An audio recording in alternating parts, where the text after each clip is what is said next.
करारविन्देन पदारविन्दं मुखारविन्दे विनिवेशयन्तं वटस्य पत्रस्य पुटे शयानं बालं मुकुन्दं मनसा स्मरामि।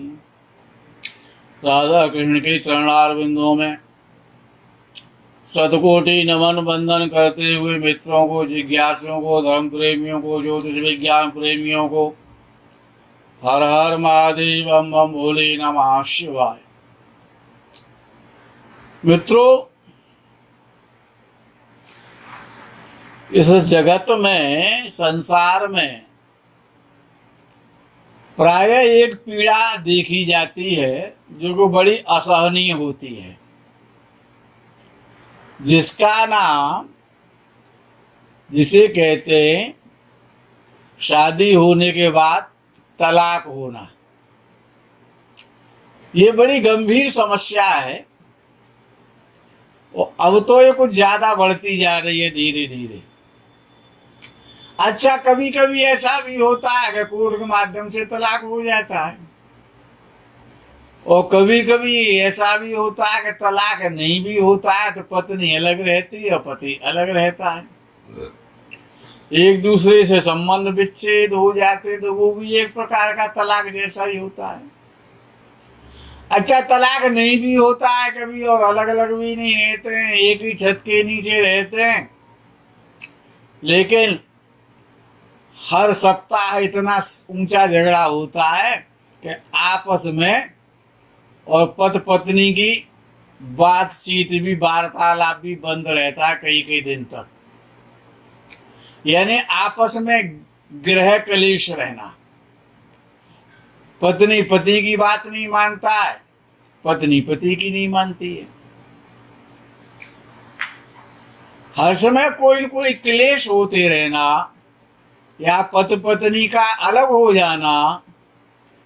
अच्छा, कभी कभी ऐसा भी देखने में आता है कि किसी ने एक शादी की और पति एक्सपायर हो गई, दूसरी शादी की, दूसरे वाली भी एक्सपायर हो गई। अब फिर बड़ा विचारणीय, बड़ा कष्टमय प्रश्न आ जाता है कि जीवन यापन कैसे हो, क्या अब तीसरी शादी करें? क्या तीसरी शादी से सुख मिल जाएगा? अच्छा, ये समस्या पति के भी साथ होती है और पत्नी के भी साथ होती है। कोई अछूता तो रहता नहीं है इस समस्या से। वो तो बड़े भाग्यशाली लोग होते हैं कि मनोविनोद में अपना झगड़ा कर ले घंटे आध घंटे के लिए, उसके बाद में सारी समस्या खत्म। उसमें किसी की सिफारिश की आवश्यकता नहीं पड़ती है और उसमें एक दूसरे को कोई उसका बुरा भी नहीं मानता है, तो वो तो एक आम विषय है। तो अब ये जो समस्या है कि अच्छा, ये समस्या का सबसे सुंदर समाधान कब होता है? उपाय क्या है इसका? समस्या तो है और प्राय घरों में मिला करती है और बहुत देखने में आती है, सुनने में भी आती है, न्यूज पे भी आती है, प्रिंट मीडिया के माध्यम से भी जानते हैं, अपने मिलने वालों के यहाँ भी उसको जाना जाता है।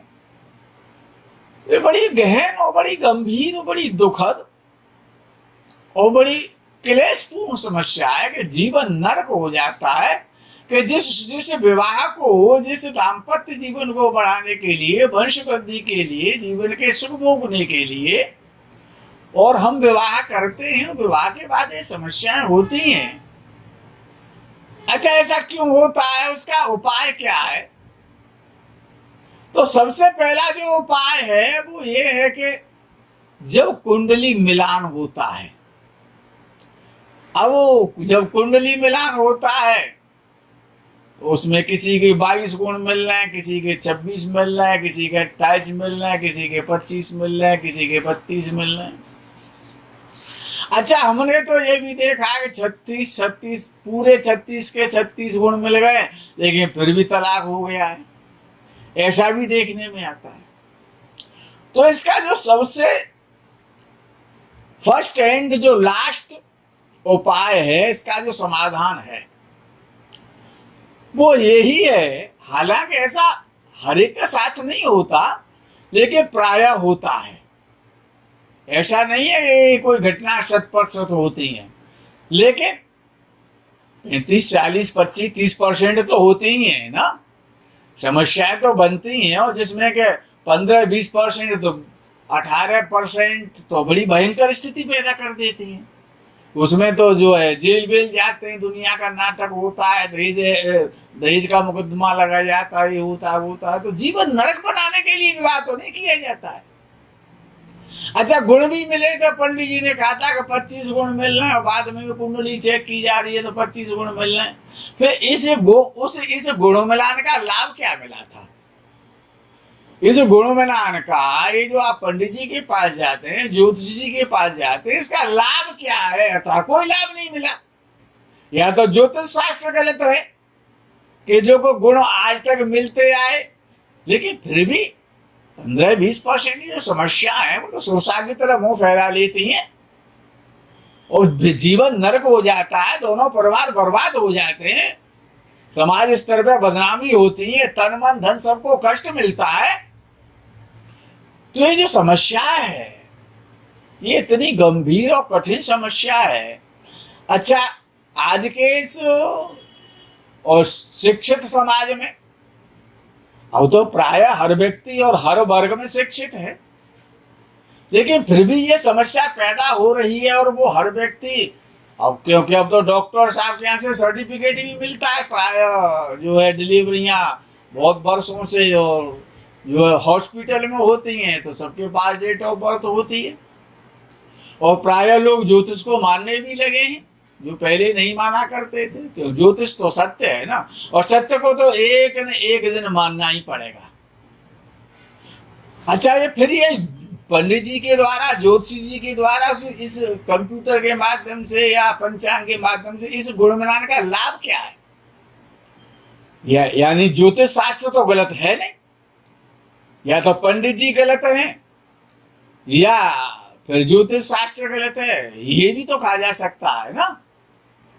अब सत्यता ये है कि ज्योतिष शास्त्र न गलत था, न वो गलत है, वो अपने में बिल्कुल सत्य है, उसमें जो कुछ, लेकिन हम उसे कितना समझ पाते हैं? केवल गुण मिलान ही और विवाह का मिलान नहीं है। केवल गुण मिलान करने से और विवाह या मंगली देखने से यह मांगलिक का जो भूत चढ़ा रहता है, हालांकि ये कष्टकारी होता है, उसका विरोध नहीं कर सकते, वो तो हमको भी पता है। लेकिन अब दोनों मंगली होने चाहिए, वो भी व्यवस्था कर दी गई, लेकिन फिर भी समस्या बनी। हम मानते हैं कि 50% समस्या नहीं होती है, लेकिन 50% से जितना बिलो आते जाएंगे, पीछे लौटते जाएंगे, समस्या तो बनती है ना, और ये तो सबको पता है। तो अर्थात इसमें कुंडली मिलान में देखना क्या है? देखना यह है कि लगन और लग्नेश, सप्तम भाव और सप्तमेश, और अष्टम भाव और अष्टमेश, षष्ठ भाव और षष्ठेश, धन भाव और धनेश, और द्वादश भाव और द्वादशेश। ये बड़े प्रमुख भाव हैं इस विषय का समाधान करने के लिए। ये तो सप्तमेश पीड़ित है और सप्तम भाव पीड़ित है, पापक ग्रहों के द्वारा या क्रूर ग्रहों के द्वारा, तो निश्चित रूप से समस्या पैदा हो जाएगी। या लगन में क्रूर ग्रह बैठे हुए और शुभ भाव पर या वो सप्तम भाव पर और सप्तमेश पर किसी शुभ ग्रह की दृष्टि नहीं है, तो समस्या पैदा होगी। ये तो द्वितीय भाव में पापक ग्रह बैठे हुए या क्रूर ग्रह बैठे हुए, तो तलाक ना भी हो, लेकिन झगड़ा तो प्राय होगा, क्लेश का वातावरण तो बनेगा। अगर द्वितीय भाव पीड़ित होगा, द्वितीय पीड़ित होगा, और पीड़ित के कौन करता है कि शनि करता है, मंगल करता है, सूर्य करता है, राहु करता है, केतु करते हैं। और बुध शुक्र का या बृहस्पति का, चंद्र का तो ये काम है नहीं। लेकिन जब चंद्र पीड़ित हो जाता है राहु के द्वारा या शनि के द्वारा, उनके साथ युति बना लेता है, चाहे वो द्वादश भाव हो, चाहे वो लग्न भाव हो, चाहे वो धन भाव हो, चाहे वो सप्तम भाव हो, चाहे वो षष्ठ भाव हो, चाहे वो अष्टम भाव हो, ये चंद्र राहु या शनि के साथ युति बना के इन भावों में बैठा है तो निश्चित रूप से क्लेश पैदा कराएगा, जीवन को बड़ा कठिन कर देगा और निश्चित रूप से विवाह के उपरांत पति पत्नी के मध्य में समस्याएं पैदा होंगी। यदि चंद्र और राहु, चंद्र या सूर्य, सूर्य और मंगल, मंगल और चंद्र ये द्वादश भाव में बैठे हुए तो तलाक की स्थिति पैदा कर देंगे। और चंद्र भी और राहु से भी प्रभावित हो गया तो या तो तलाक होगा या फिर एक की मृत्यु हो जाएगी। तो मुख्य विषय क्या है कि एक तो हमारा एक तो सबसे पहले दो ग्रह हैं। दो ग्रह कौन से? यद्यपि शादी में तीनों ग्रहों को बराबर महत्ता दी है विद्वानों ने और उसको पंडित भी मिलाते हैं, लेकिन उसमें सूर्य और बृहस्पति और चंद्र ये तीन ग्रह तो प्रधान है ही है ना। लड़के का सूर्य देखा जाता है, लड़की का बृहस्पति देखा जाता है और दोनों का चंद्र देखा जाता है कि चंद्र की क्या स्थिति है। चंद्र का देखने का मतलब यह है कि चंद्र कहीं पीड़ित तो नहीं है, राहु के साथ तो नहीं बैठा है, द्वादश भाव में या षष्ठ भाव में या अष्टम भाव में या द्वितीय भाव में तो नहीं बैठा हुआ है, चंद्र और राहु की युति तो नहीं हो रही है, या चंद्र और राहु आमने सामने तो नहीं है, दृष्टि तो नहीं हो रही है परस्पर, तो समस्या बन जाएगी, बचेगी नहीं। सूर्य मंगल से सप्तम भाव या द्वादश भाव या अष्टम भाव या सप्तम भाव, षष्ठ भाव, ये जो भाव बताए गए ये 6 भाव या करने सातवां की जरूरत नहीं पड़ती है। अर्थात अच्छा और सही भी है, कुंडली के 6 भावों को देखना है, यानी आधी कुंडली को देखना है। क्योंकि जब शादी होती है तो किसी की उम्र 25 साल की होती है, किसी की 30 साल की होती है, किसी की 32 साल की, यानी आधी उम्र तो खत्म हो जाती है ना। तो इसी आधार से विद्वानों ने कहा कि केवल 6 भाव देखने, पूरे 12 नहीं देखने। क्यों? उस व्यक्ति के साथ में पति पत्नी को आधा जीवन तो काटना ही है ना भाई। 65-70 पर जाकर तो मरने की सोचा जाता है, तो यानी कि आधा जीवन जो गृहस्थ के कार्यों को करने का है, तो इसीलिए आधी कुंडली का सिस्टम है, यानी 6 भावों को ही देखा जाता है और उनके भावेशों को देखना चाहिए। लेकिन बृहस्पति और शुक्र को नकार नहीं सकते। शुक्र पीड़ित नहीं होना चाहिए, नहीं, वो भी समस्या पैदा करता है। राहु के द्वारा, मंगल के द्वारा, शनि के द्वारा, केतु के द्वारा शुक्र इनसे पीड़ित होता है और सूर्य से बहुत पीड़ा मानता है सूर्य। तो शुक्र जो है तो सूर्य से पीड़ित हो रहा है, या सूर्य नीच राशि का है, तो सूर्य नीच राशि का शुक्र के घर में ही होगा तो शुक्र को भी प्रभावित करेगा और स्वयं भी पीड़ित हो जाएगा, यानी कि समस्या तो पैदा होनी है। लेकिन इसमें एक समाधान है कि अगर लग्न में बृहस्पति बैठा हुआ है या तीसरे भाव में बृहस्पति बैठा हुआ है या एकादश भाव में बृहस्पति बैठा हुआ है, तो झगड़ा तो होगा, क्लेश तो बनेगा। अगर इनमें से द्वितीय भाव और लग्न भाव और द्वादश भाव, सप्तम भाव, षष्ठ भाव और अष्टम भाव, अगर ये पापक ग्रहों से पीड़ित हैं या इनके स्वामी नीच राशि में हैं या वो पापक ग्रहों से देखे जाते हैं, तो क्या होगा कि झगड़ा तो होगा। लेकिन बृहस्पति लगन में बैठा है या तृतीय भाव में बैठा है या एकादश भाव में बैठा है, तो कुल मिलाकर के बात बन जाएगी, बिगड़ते डूबते डूबते बचा लेगा।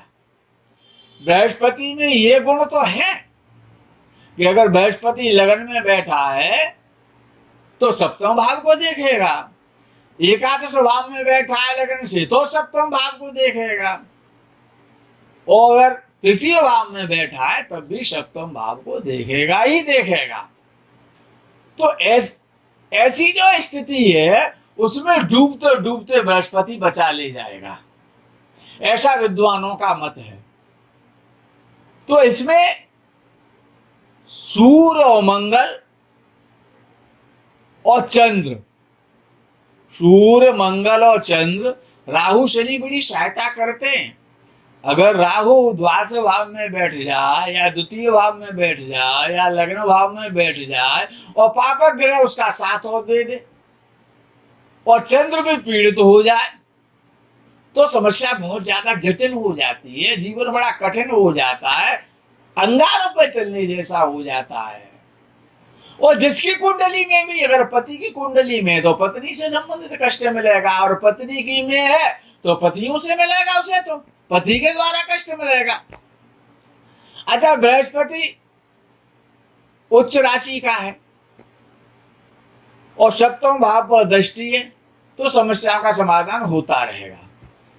या शुक्र बृहस्पति षष्ठे वो सप्तमेश से या द्वादशेश से अपना संबंध बनाते हैं, या शुक्र द्वादश भाव में बैठ जाता है, स्वराशि का बैठ जाए, उच्च राशि का बैठ जाए तो समस्या नहीं आती है। तो ये जो योग है केवल गुण मिलान, आप सोचेंगे मेरी कन्या के या मेरे पुत्र के तो 28 गुण मिल गए थे, 32 गुण मिल गए थे, पंडित जी ने मिलाए थे, ये तो बहुत ज्यादा होते हैं। 18 गुणों पर बैलेंस हो जाता है। तो ऐसी जो स्थिति है इसमें ये जो तलाक के योग हैं, और फिर कोई सूर्य का उपाय ढूंढता है तो कोई मंगल का उपाय ढूंढता फिरता है, कोई राहु चंद्र की युति का उपाय ढूंढता फिरता है। अरे आपको पहले सोचना चाहिए ना। और फिर वो बाद में उपाय इतने कारगर नहीं हो पाते, पैसा भी खर्च होता है, टेंशन भी मिलता है, और उसमें पंडित जी का भी लाभ होता है, जो अनुष्ठान करने वाले होते हैं उनका भी लाभ होता है। और आपको क्या मिलता है? सिर्फ परेशानियां मिलती हैं, धन का दुरुपयोग होता है, आर्थिक क्षति होती है, गृह में क्लेश रहता है।